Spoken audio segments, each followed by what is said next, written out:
समझो तो संविधान लाइव डायलॉग कार्यक्रम का शानदार समापन। यूपी के जौनपुर जिले में आजाद शिक्षा केंद्र खेतासराय के कार्यालय में समझो तो संविधान लाइव डायलॉग्स कार्यक्रम कम्युनिटी द यूथ कलेक्टिव तथा प्रवास संस्था दिल्ली के सहयोग से मार्च माह से शुरू होकर जून में समापन किया गया। कार्यक्रम की अध्यक्षता दलित वीमेन फाइट नई दिल्ली की शोभना स्मृति ने किया, जिसमें बच्चों ने अपना अनुभव बताया कि समुदाय में जाकर 80 के दशक में क्या था, यह जानकारी ली, धर्म गुरुओं से बातचीत किया। इस कार्यक्रम को फैसिलिटेट ज्योतिका श्रीवास्तव व आफ्ताब आलम ने किया। फैसिलिटेटर ज्योतिका श्रीवास्तव ने बताया कि यह कार्यक्रम संस्था प्रमुख निखार खान की निगरानी व सहयोग से विभिन्न गतिविधियों के माध्यम से संविधान द्वारा प्राप्त मौलिक अधिकार कर्तव्य मूल्य से अवगत कराकर बच्चों और युवाओं का 2 ग्रुप बनाकर जिसको हट का नाम दिया गया। यह ग्रुप 14 से 17 वर्ष के बच्चों का 18 से 25 वर्ष के युवाओं का रहा। अड्डा के माध्यम से सामाजिक मतभेद हिंसा चाहे किसी भी कारण से हो उचित नहीं है। फेक न्यूज पर अंधविश्वास को खत्म करके कैसे विश्वास की ओर बढ़ा जाए।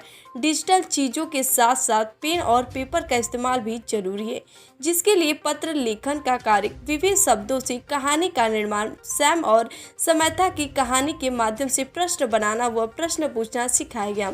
वह गाने का निर्माण करना व गाने का मीडिया प्रोडक्ट तैयार किया। चुटकी ताली बात टब बजाकर एक अलग ध्वनि निकालना, जो कि यह दर्शाता है कि विभिन्नता के होते हुए हम एक संगीत का निर्माण कर सकते हैं, जो कि अपने देश की विभिन्नता में एकता को दर्शाता है। यह कार्यक्रम ऑफलाइन और लॉकडाउन लगने के बाद ऑनलाइन पूरा कराया गया। ऑनलाइन कार्यक्रम से बच्चे युवाओं को जूम ऐप डाउनलोड कराना और उस पर मीटिंग करना, चैट बॉक्स में मैसेज डालना सिखाया गया। देखिए जौनपुर से राकेश कुमार शर्मा की रिपोर्ट। फैसिलिटेटर के रूप में यहाँ पर काम कर रही हूँ। इसमें ये कि जो है 2 ग्रुप बनाया गया है बच्चों पर और युवाओं पर, दोनों पर। तो जो बच्चे हैं उन 28 बच्चों का ग्रुप बना है और जो युवा लोग हैं उनका 18 बच्चों का ग्रुप बना है। इसको ये 2 समूह को जो है इस प्रोग्राम के तहत कोहर्ट का नाम दिया गया है, जिसमें हम लोगों ने इसका नाम ग्रुप 1 को जो है कोहर्ट 1 और कोहर्ट 2 करके दिया है। और इस प्रोग्राम में जो है सामाजिक भेदभाव को दूर करने के लिए, आपसी तनाव टकराव को दूर करने के लिए, ये संविधान द्वारा जो है प्राप्त अपने अधिकार कर्तव्य और मूल्य को पहचाने बच्चे, इसके लिए ये कार्यक्रम चलाया गया था, जो कि मार्च महीने से शुरू हुआ और मई में ही इसको ख़त्म होना था, 3 महीने का था।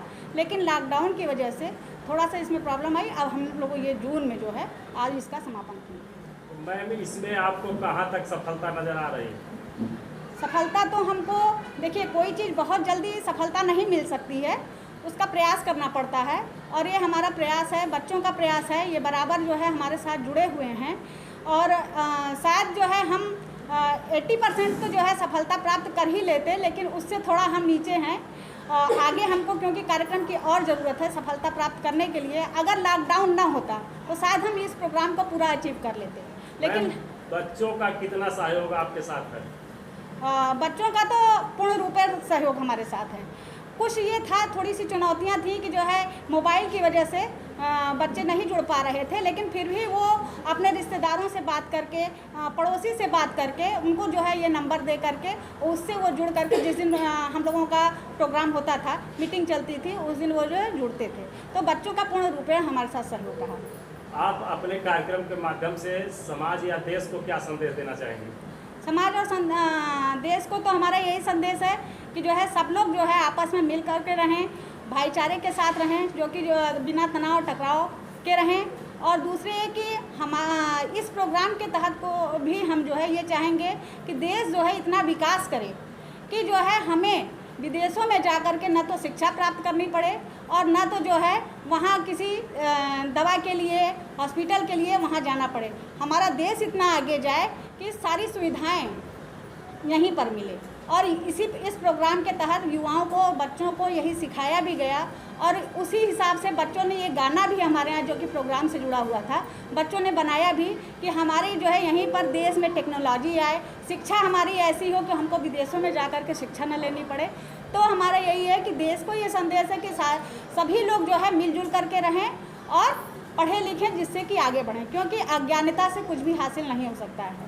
शिक्षा जब तक प्राप्त नहीं करेंगे तो शिक्षा प्राप्त करना सबसे ज़्यादा ज़रूरी है। धन्यवाद मैडम। तो कार्यक्रम हुआ है आज, किसके माध्यम से हुआ? ये कार्यक्रम आज़ाद शिक्षा केंद्र के माध्यम से और दिल्ली की एक संस्था है कम्युनिटी यूथ कलेक्टिव और परवा, इनके सहयोग से ये कार्यक्रम यहाँ पर मार्च से स्टार्ट हुआ और आज इसका समापन था। जैसा कि आप लोग जानते हैं कि आज़ाद शिक्षा केंद्र यहाँ पर शिक्षा पे काम करते हुए शांति और सद्भाव के लिए काम करती है कि भाईचारा और शांति सद्भाव कायम हो, और ख़ासकर सांगज ब्लॉक में ये उसका कार्य क्षेत्र है। इसमें हम लोग शांति सद्भाव के लिए कार्य करते हैं, अलग अलग स्कूलों में ट्रेनिंग करते हुए आज ये कम्युनिटी बेस ये कार्यक्रम हम लोग ने इन बच्चों के साथ समापन कर रहे हैं। आपका परिचय सर? मेरा नाम निसार अहमद खान है, आज़ाद शिक्षा केंद्र का अध्यक्ष हूँ और ये संस्था 2004 से पंजीकृत सिपाह में है और इस संस्था के अलग अलग आयाम हैं और अलग अलग मुद्दों पर और बच्चों के अधिकार के पर काम करती है।